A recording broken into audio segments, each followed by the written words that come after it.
سلام بچه، من میسا هستم و خوش اومدیم به یک درس دیگه از دوره جدیدمون انگلیسی از پایه که تو این درس میخوایم با همدیگه در رابطه با گرامر حال استمراری صحبت بکنیم، ببینیم ساختارش چیه و چجوری میتونیم توی جملات روزمرهمون از این گرامر استفاده بکنیم. تا آخر این درس همراه من باشین.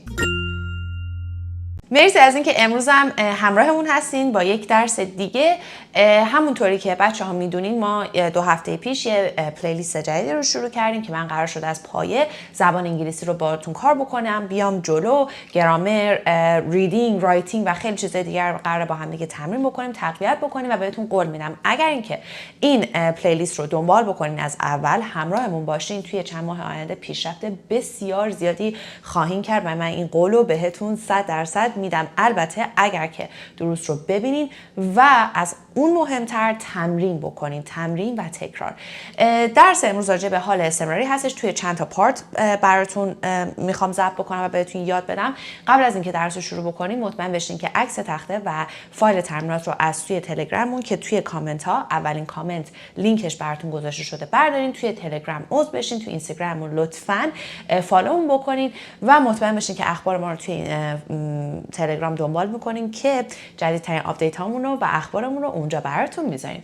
بی وقفه بریم سراغ درس امروز. خب بچه، همونطوری که ما از درس پیش شروع کردیم گفتم من تمام زمانها رو میخوام روی نمودار زمانی بهتون یاد بدم که فهمش براتون راحت تر باشه. ما توی زمان سیمپل پرزنت گفتیم زمان حال ساده رو برای چیزای استفاده میکنیم که همیشه اتفاق میفته، برای فکتس، برای هابیتس، برای چیزایی که توی زندگی روزانمون همیشه هست.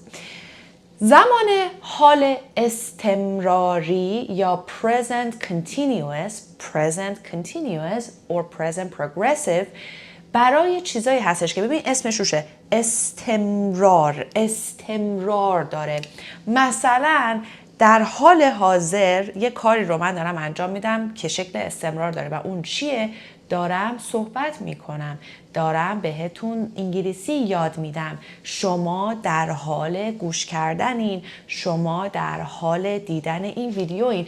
پس اگر بخوام روی این نمودار نشونش بدم به یک همچین شکلی نشونش میدم، یه چیزی که توی زمان حال در حال حاضر در حال انجام شدن هستش. خب پس من دارم انگلیسی درس میدم، شما دارین یا در حال گوش دادنین، من دارم مینویسم، شما دارین نگاه میکنین، شما دارین گوش میدین، کاری که در حال حاضر دارین انجام میدین. خب حالا ساختارش خیلی راحته بچه ها.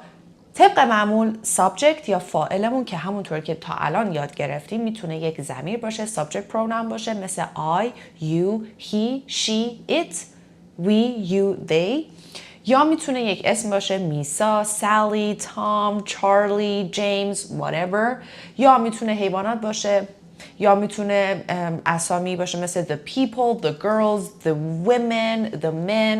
اوکی؟ هر چیزی میتونه باشه. So subject، فاعل. اون چیزی که در رابطه با زمان حال استمراری مهمه و اون ساختاری که اون استمرار حال استمراری رو داره به من نشون میده اینجا اتفاق میفته. گفتیم همیشه اتفاقات روی ورب من میفته، من از رو فعل جمله زمان جمله رو تشخیص میدم. اوکی؟ So subject plus am is are که to be verb هستن، راجع بهشون صحبت کرده بودیم، plus verb plus ing. این چیزای نارنجی داره اون حالت استمراری جمله منو به من نشون میده، حال استمراری رو داره به من نشون میده. مثلا I am teaching. Teach is the verb plus ing. Teaching. You are listening. I am writing. Write is the verb plus ing. Writing or writing. You are reading. You're reading. Read is the verb plus ing. Reading. So go, going, teach, teaching, watch, watching, come, coming, listen, listening. هر ورب و تهش ing اضافه کنین plus am is are. So I am teaching, you are listening, he is watching. Okay? perfect. پس این میشه ساختارش. حالا بیایم ببینیم که کجاها من از زمان present continuous یا present progressive یا حال استمراری استفاده میکنم.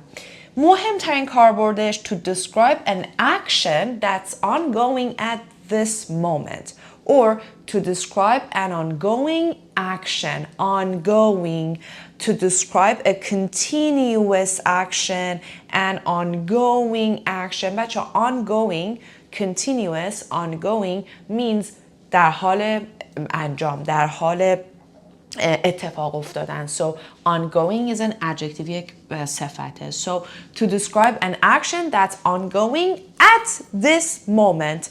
At this moment, I am teaching. At this moment, you are listening. At this moment, they are watching. Okay, at this moment در حال حاضر. پس برای توصیف کردن کارهایی که در حال حاضر at this moment are happening دارن اتفاق میفتن. For example, I am teaching English now. I am teaching English at this moment. I am teaching English right now. همین الان دارم انگلیسی درس میدم. Number 2, to describe an action that's going on during this time period or during a specific time period.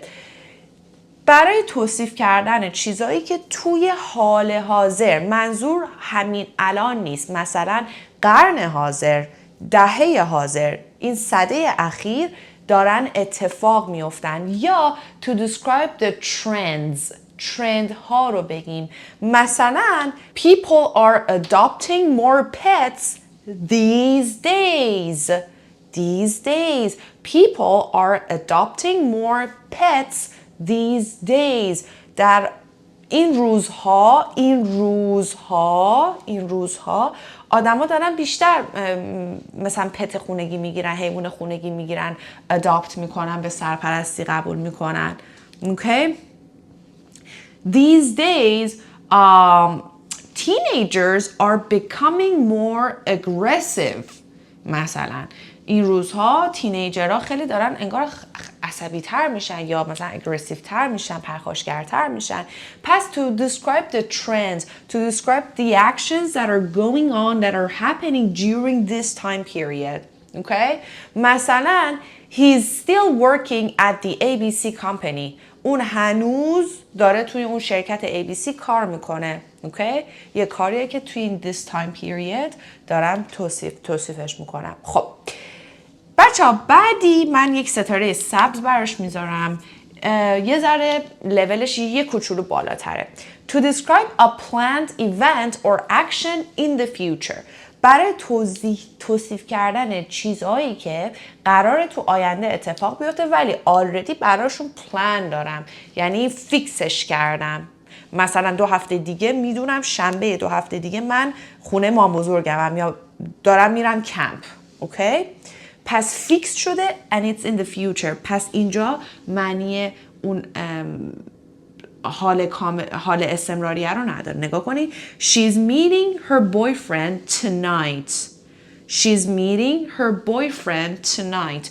اون دختره امشب دوست پسرش رو میبینه یا میخواد بره دوست پسرش رو ببینه. اوکی؟ پس نمیتونم معنی کنم در حال دیدار دوست پسرشه. نه.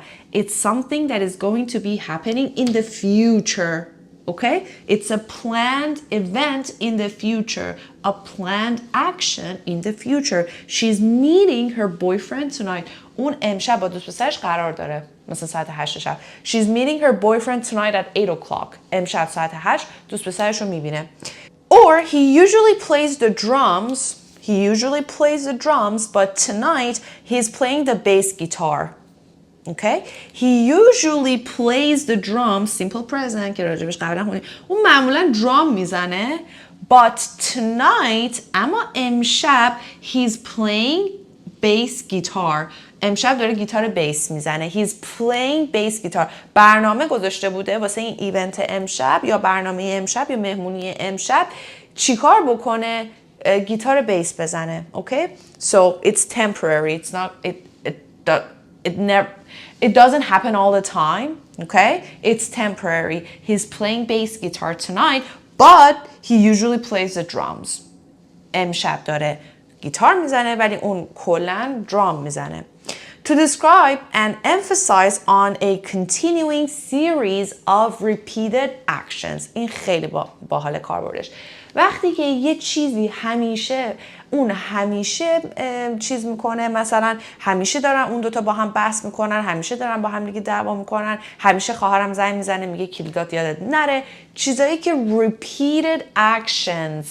Okay? So to describe and emphasize on a continuing series of repeated actions. برای توصیف و تأکید کردن روی یک سری کارهایی که همیشه repeat میشه، همیشه اتفاق میفته. مثلا they're always fighting. They're always arguing. اونا همیشه دارن بحث میکنن، همیشه دارن دعوا میکنن.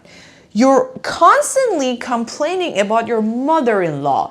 تو همش داری راجع به مادر شوهرت غر میزنی، نق میزنی. My sister's always reminding me to call my parents. خواهرم همش داره به من، همش در حال ریمایندر دادن به منه که مامان بابام زنگ بزنم. Tom's always forgetting his keys. تام همیشه کلیداشو فراموش میکنه. Okay? Tom's always forgetting his keys. Repeated actions that's happening all the time. کارهایی که همش در حال اتفاق افتادنه. Okay? So they're always fighting. You're constantly complaining. My sister's always reminding me. Tom's always forgetting his keys. دقت کنید بچه، توی این حالت از قیدهایی مثل always, constantly استفاده میکنم که نشون بدم که همش داره اتفاق میفته. همیشه. تو همیشه دعوا میکنید. اون همیشه داره نق میزنه. اون همیشه داره به من ریمایند میکنه. اون همیشه فراموش میکنه. Okay? So always and constantly. Okay? Perfect. So to describe an action that's going on at the moment, to describe an action that's going on during this time period, to describe a planned event or action in the future, to describe and emphasize on a continuing series of repeated actions. Okay? Perfect. پس کارهایی که در حال حاضر در حال انجام شدن، مثلا once again I'm teaching English right now, you're watching فرازبان YouTube channel right now, you're learning English right now, you're studying English right now, he's calling me right now, I'm calling him right now. چیزی که میخوام در حال حاضر بگم این از همه کاربردش بیشتره. Okay? Perfect. حالا بیایم اینجا بچه‌ها یه سریع با هم دیگه ببینیم که چجوری کانترکتش میکنم، چجوری منفیش میکنم، چجوری سوالش کنم. So he's visiting his mom tonight. این الان تو کدوم کاربرد قرار میگیره؟ He's visiting his mom tonight. امشب داره مامانش رو میره میبینه، پس توی این کاربرد قرار میگیره. Okay? So he's visiting his mom tonight. الان اگه من بخوام اینو کوچیکش و کوتاهش بکنم، he is میشه he is visiting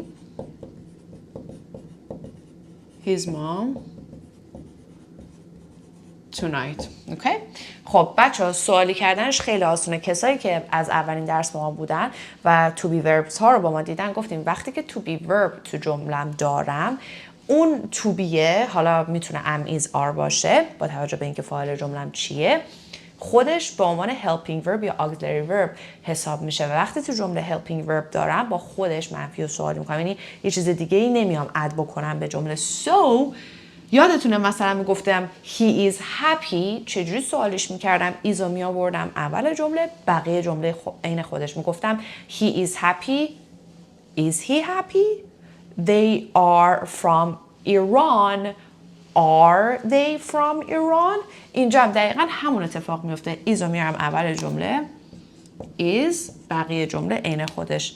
Is he visiting his mom tonight? Is he visiting his mom tonight? Oh sorry اولش سوالش کردم. Actually بذار اینو بنویسمش اینجا.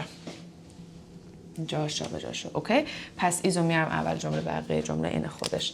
So is he visiting his mom tonight. اون داره امشب مامانش رو بره ببینه که جواب کوتاهش میشه yes he is no he isn't.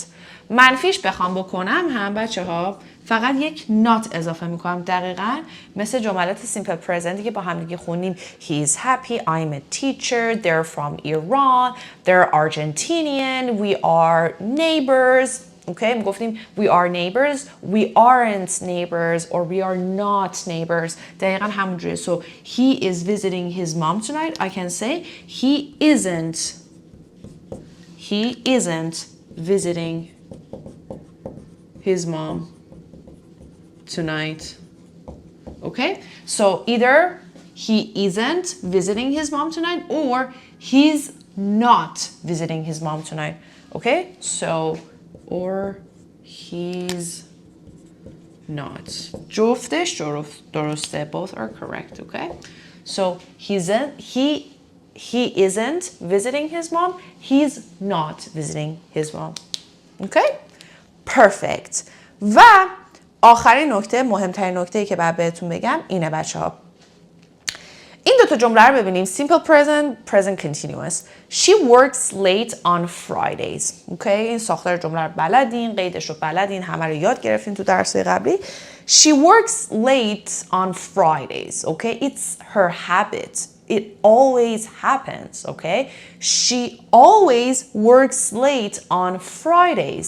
اون همیشه جمعه ها تا دیر وقت کار میکنه.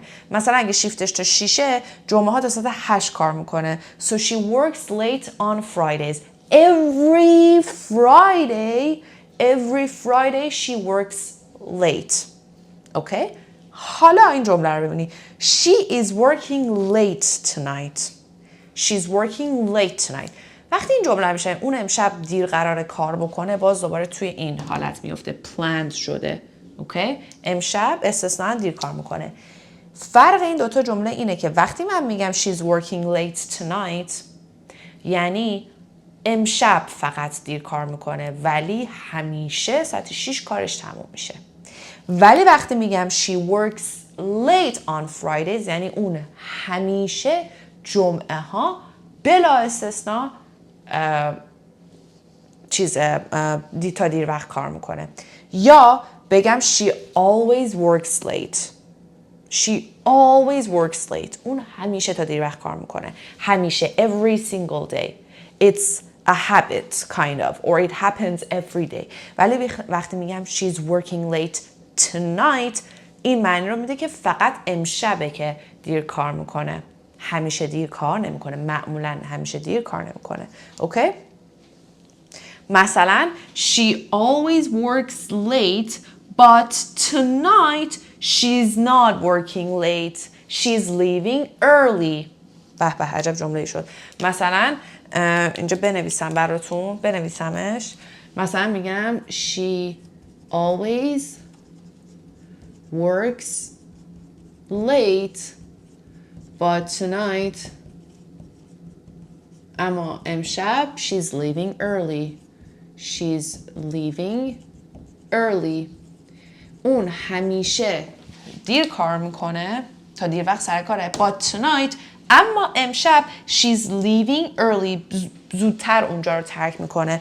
منظورش اینه که سر کارش رو زودتر ترک میکنه. So she's leaving early. میبینی اینجا الان زمان present continuous دارم و اینجا simple present دارم.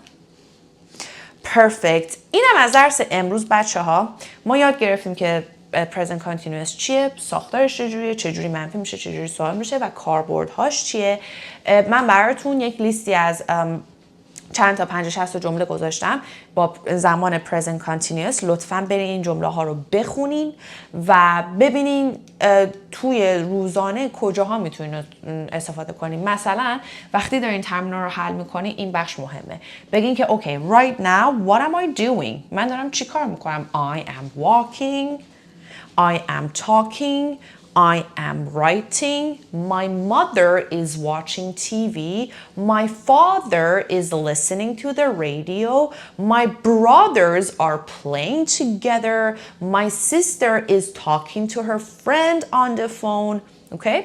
بعد بیاین بگین اوکی حالا برای چیزایی که ترنده توی این در حال حاضر، توی این قرن حاضر یا توی این دهه حاضر یا توی این سال اخیر داشته اتفاق می افتاده چیه؟ مثلا people are adopting more pets, I don't know, teenagers are becoming more aggressive. اوکی؟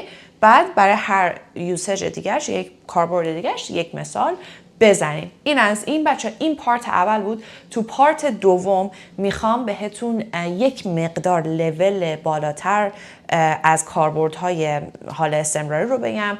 میگم لولش اینترمدییت و ادوانس میشه. ایتس اوکی اگر نمیخواین نگاهش کنین، ولی اگه دوست داشتن میتونین نگاه کنین برای بعدن بتونین استفادهش بکنین. و همچنین تو درس بعدی میخوام راجع به افعالی صحبت بکنم که نمیتونن هیچ وقت در قالب حال استمراری بیان، نمیتونم اصلا تو اون حالت بیارمش و قیدها رو با هم دیگه بررسی بکنیم. پس مطمئن بشین که بعد از اینکه درس تموم شد جملات رو ببینین، تمریناتش رو انجام بدین، جملاتی که براتون گذاشتم رو سوالی کنین، منفی کنین، جواب بدین، فرقش رو با حال استمراری ببینین چیه. مثل اینجایی که گفتم اون جمله رو تبدیل بکنین به حال استمراری، بگین که اوکی الان این دوتا فرقش چیه با هم دیگه. اوکی؟ پس این کار رو حتما انجام بدین. سوالاتتون رو این پایین از من بپرسین، جواب میدم.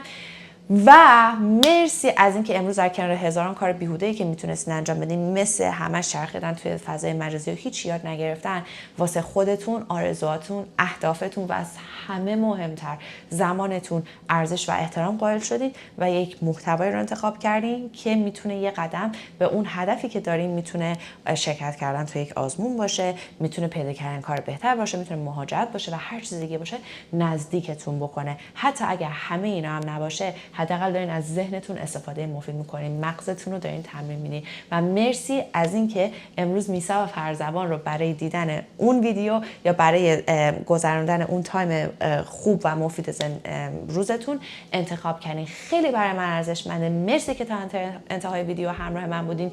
دوستتون دارم. این پلیلیست رو با دوستان خودتون به اشتراک بذارین که میخوان زبان انگلیسیشون تقویت بکنن و بیایم با همدیگه زبانمون رو تا 6 ماه دیگه، 7 ماه دیگه یک پیشرفت بسیار خوبی بهش بدیم.